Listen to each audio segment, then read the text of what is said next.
Hello everyone, guaranteed questions की series के साथ हम आए हैं। Welcome to the channel being persistent. तो variations in demand and changes in demand, ये जो डिमांड एनालिसिस जो हमारा टॉपिक है तो उसका ही एक पॉइंट है। इसके ऊपर किसी भी फॉर्म में क्वेश्चंस पूछे जा सकते हैं, चाहे वो डिस्टिंग्विश हो, लॉन्ग आंसर टाइप क्वेश्चन हो, कॉन्सेप्ट्स हो या फिर नोट्स हो। तो इसके लिए आपको ये जो क्वेश्चन है ये करना बहुत ज़रूरी है। तो इसी तरह के क्वेश्चंस की, इंपॉर्टेंट क्वेश्चंस की अगर आपको वीडियो चाहिए हो तो ज़रूर लाइक कीजिएगा, सब्सक्राइब कीजिए एंड अपने दोस्तों के साथ ज़रूर शेयर कीजिए, जिससे उनको भी इस तरह के वीडियोस की मदद मिलती रहेगी। तो शुरुआत करते हैं। हमारा आज का जो टॉपिक है वो है variations in demand and changes in demand का। तो देखिए, जब भी प्राइसेस में चेंजेस या किसी भी अदर फैक्टर्स में जब चेंजेस होते हैं तब डिमांड पे उसका क्या असर पड़ता है, इसके बारे में हम वेरिएशंस इन डिमांड में देखने वाले हैं। क्या बोला है कि when the demand for commodity falls और rises due to change in price alone. बाकी कौन सा भी फैक्टर यहाँ पे कंसिडर नहीं किया है। बाकी कौन सा फैक्टर मतलब कि जैसे पॉपुलेशन है, इनकम है, या फिर अलग अलग नेचुरल कैलामिटीज़ है, टैक्सेस के रेट्स है, गवर्नमेंट की पॉलिसीज़ है। इन सारों के अलावा सिर्फ प्राइस में अगर चेंज हो और प्राइस में चेंजेस होने की वजह से जो है डिमांड में अगर चेंज हो तो उसको हम बोलते हैं एक्सपांशन या कॉन्ट्रैक्शन ऑफ डिमांड। मतलब देखिए, यहाँ पे ये बोला गया है कि price and other factors. Okay, तो जब प्राइसेस में चेंजेस होते हैं, मतलब प्राइस कम ज़्यादा होती है, अदर फैक्टर्स कांस्टेंट जब रहते हैं, तब डिमांड को क्या बोलते हैं, एक्सपांशन या कॉन्ट्रैक्शन। Got it.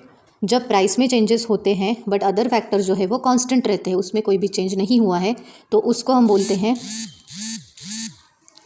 एक्सपांशन या कॉन्ट्रैक्शन ऑफ डिमांड। तो चलो देखते हैं what is mean bye expansion. तो सिंपली एक्सपांशन यानी कि एक्सपांड होना, यानी कि बढ़ना।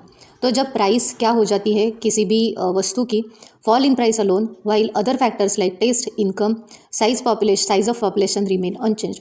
मतलब क्या कि जब क्वांटिटी जो है, यहाँ पे क्वांटिटी बढ़ती है और प्राइस जो है वो घटती है, बट अदर फैक्टर जो है वो कांस्टेंट है, तो इसको हम बोलते हैं एक्सपांशन ऑफ डिमांड।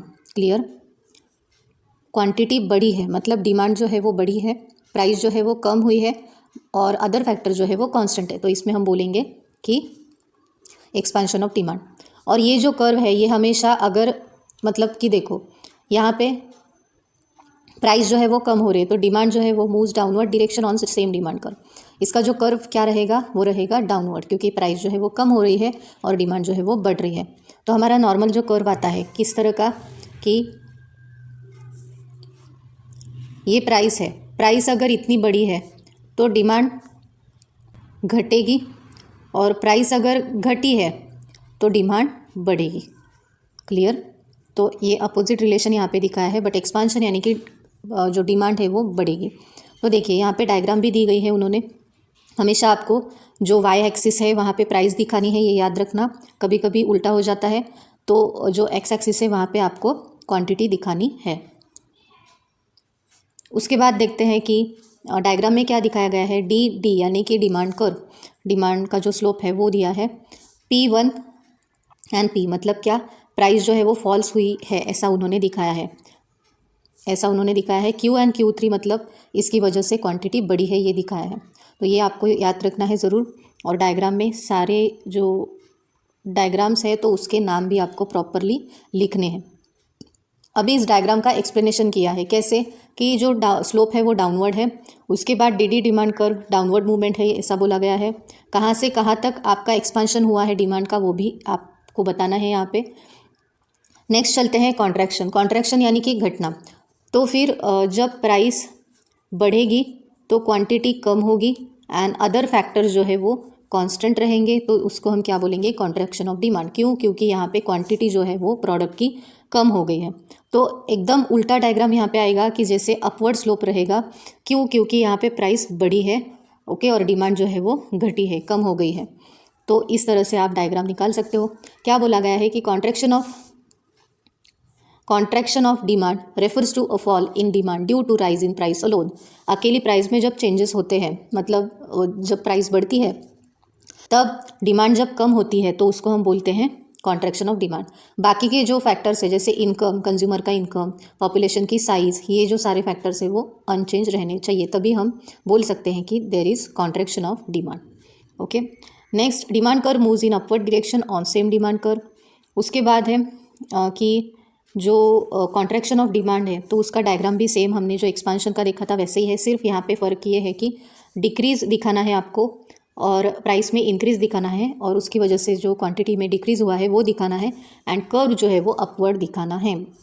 ओके, यही दो डायग्राम्स में डिफरेंस है, तो वो ज़रूर से ज़रूर दिखाइएगा। उसके बाद जो डी है डिमांड कर्व, तो वो अपवर्ड मूवमेंट दिखा रहा है, ये भी आपको वहाँ पे बताना है। उसके बाद चलते हैं, अभी हमने वेरिएशन इन डिमांड देखा, अभी देखते हैं चेंजेस इन डिमांड क्या होता है। कि ये एक्चुअली उसी का पार्ट है, बट यहाँ पे क्या है, when demand for commodity increases और decreases due to change in other factors. अभी यहाँ पे क्या है कि प्राइस में चेंज नहीं हुआ है, यहाँ पे प्राइस कांस्टेंट है, but other factors like income, population या फिर फैशन, टेस्ट या हैबिट्स, इसमें जब चेंज होंगे तो डिमांड अगर बढ़ेगी तो उसको हम बोलेंगे इंक्रीज इन डिमांड, एंड इसी फैक्टर्स के साथ अगर डिमांड घटेगी तो उसको हम बोलेंगे डिक्रीज इन डिमांड। देखते हैं, when demand for commodity increases और decrease due to change in other factor, and जब प्राइस कांस्टेंट रहेगी तो that is known as change in demand.